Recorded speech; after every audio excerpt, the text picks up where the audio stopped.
Okay, so now we are going to have the discussion of our second type of picture or second type of image, what we call as bar. तो pie charts हम पढ़ चुके हैं. Now let's discuss about bar graphs कि bar graphs को हम यहाँ कैसे बोलेंगे. So बार ग्राफ्स की बात करें तो हमारे पास डिफरेंट टाइप के बार ग्राफ्स आते हैं. एक हमारे पास कुछ इस तरह का होता है which is having multiple bars. तो अगर हम यहाँ पर देखें तो हमारे पास 3 बार्स हैं यहाँ पे. एक है हमारे पास this one which is for July 2003, दूसरा है हमारे पास blue one which is for December 2006 and तीसरा है green color का July 2013. So we have different bars over here, right? So sometimes we can have different bars like these, right? On the other hand, sometimes we can have single bar like this one कि इसमें आपको ऐसा नहीं है कि बहुत सारे bars हैं या मल्टीपल बार्स हैं, सिर्फ एक ही है फूड, फास्ट फूड कंजम्पशन का. और इसमें दिया हुआ है कि लंच में कितना फास्ट फूड कंज्यूम होता है, डिनर के टाइम पे कितना होता है, ब्रेकफास्ट एंड स्नैक के टाइम पे कितना होता है. सो this is the one which is easy. However this is the one which is little tricky.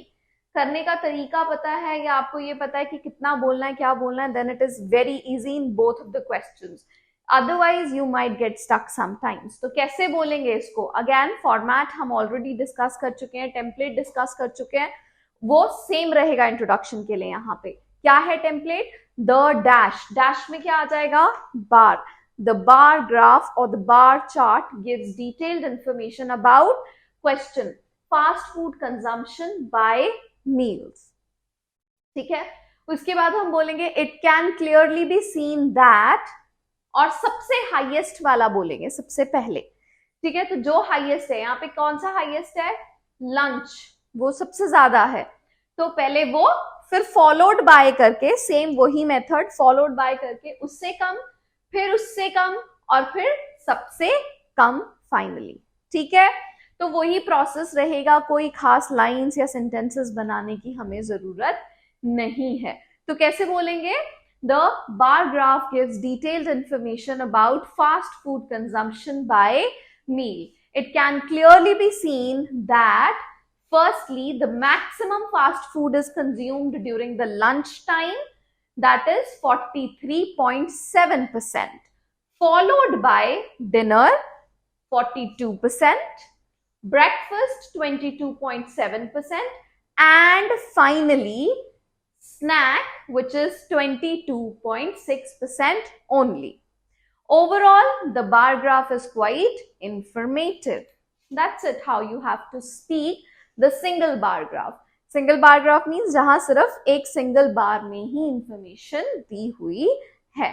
तो यहाँ पे एक single बार ही है, ये single बार है, ये single है, ये single है, ये single है. It is telling, each of the bar is telling only and only about fast food consumption and nothing else. ठीक है. I hope this is clear, easy. और जब हम फॉलोड बाय बोलते हैं तो कोई सेंटेंस नहीं बनाते, कोई एंड वगैरह एक्स्ट्रा चीजें नहीं लगाते हैं.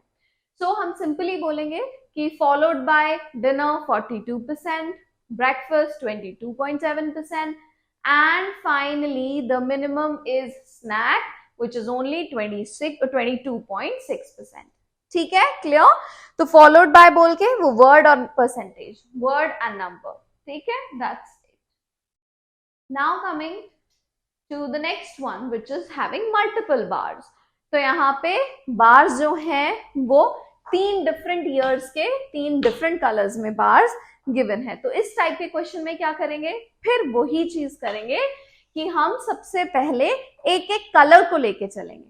सबसे पहले देखो 2003, ये मैक्सिमम कहाँ है? Please find it out. About once a week यहाँ पे मैक्सिमम है क्योंकि ये सबसे ज्यादा है, ये भी कम है, ये उससे भी कम है, ये भी कम है, ये भी कम है और ये भी कम है. तो सबसे ज्यादा है about once a week. And minimum कहाँ है? I think every day, that is minimum, बहुत ही कम है. यहाँ पे नेवर में भी फिर भी ऊपर है, बट वहां पे उससे भी कम है. राइट है. नाउ दिसंबर 2006 में ऐसे ही देखो, again about once a week ही है, एंड मिनिमम फिर से इसका भी एवरी डे में ही है. थर्डली जुलाई 2013, ये सबसे ज्यादा कहाँ है? यस, सिर्फ ये वाला जो है ये वंस और ट्वाइस अ मंथ में मैक्सिमम है, लेकिन मिनिमम ये भी एवरीडे में ही है। तो क्या हम ये 2 इयर्स इकट्ठे बोल दें और फिर ये बोल दें और तीनों का जो मिनिमम है वो एक ही साथ बोला जा सकता है? क्लियर है ना? तो कैसे बोलेंगे ना? अब कॉम्प्लिकेशन हट गई, इतना सारा डेटा या इतनी सारी इंफॉर्मेशन बोलने की जरूरत नहीं है, सब कुछ नहीं बोलना। We have to cover the description of this picture in 40 seconds, which is very less time.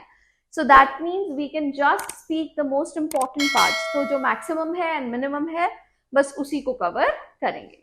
So let's have a look क्या बोलेंगे इसमें और कैसे बोलेंगे। तो कैसे स्टार्ट कर सकते हैं? सबसे पहले इंट्रोडक्शन जो ऊपर से ही आ जाएगा। तो क्या आएगा? Yes, can you give it a try? The paragraph describes detailed information about 1 in 5 Americans eat fast food several times a week. Okay, ठीक है। उसके बाद, हाँ, उसके बाद क्या बोलेंगे? The maximum number of percentage in the year of December 2006, which is 33% about once a week. And minimum number of percentage in every day, which is only 4%. ठीक है। Anything else? तो देखो, जब भी हम बोलते हैं ना अपने ये वाले आंसर को, तो हम ऐसे कभी नहीं करेंगे कि नंबर एंड परसेंटेज साथ में बोलें, ठीक है?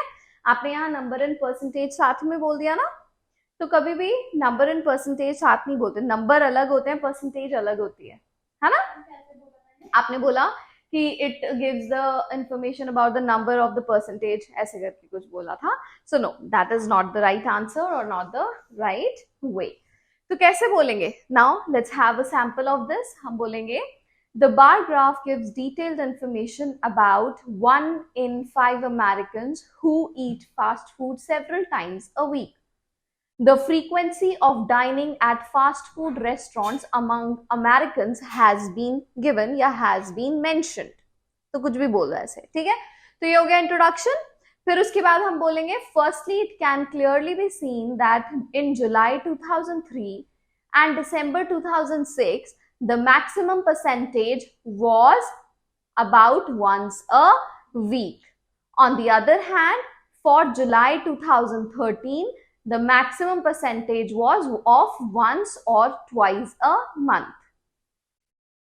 Finally, it can clearly be seen that the minimum percentage for all the 3 years was for every day. Overall, the bar graph is quite informative. ठीक है? तो इस तरह से बिल्कुल टू द पॉइंट बोलते हुए मिनिमम एंड मैक्सिमम डेटा को हम ऐड करेंगे एंड बाकी सारी चीजें हम चाहें तो रिमूव या स्किप कर सकते हैं। तो इनको चाहे ना भी बोले तो भी चलेगा। Clear?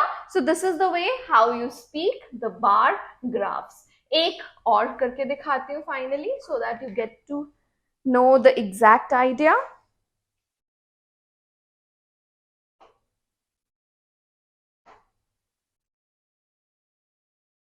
Okay, this is very easy. So इसमें ऑलरेडी सब कुछ लिखा हुआ है, हमें कुछ भी नहीं करना, सिर्फ हमें बताना है कि एवरेज वेल्थ मैक्सिमम कौन सी कंट्री की थी, फॉलोड बाय कौन सी country, then this and finally minimum was for this country. बस दैट्स इट, है ना? ऐसे ही मीडियन वेल्थ का बोल देना है।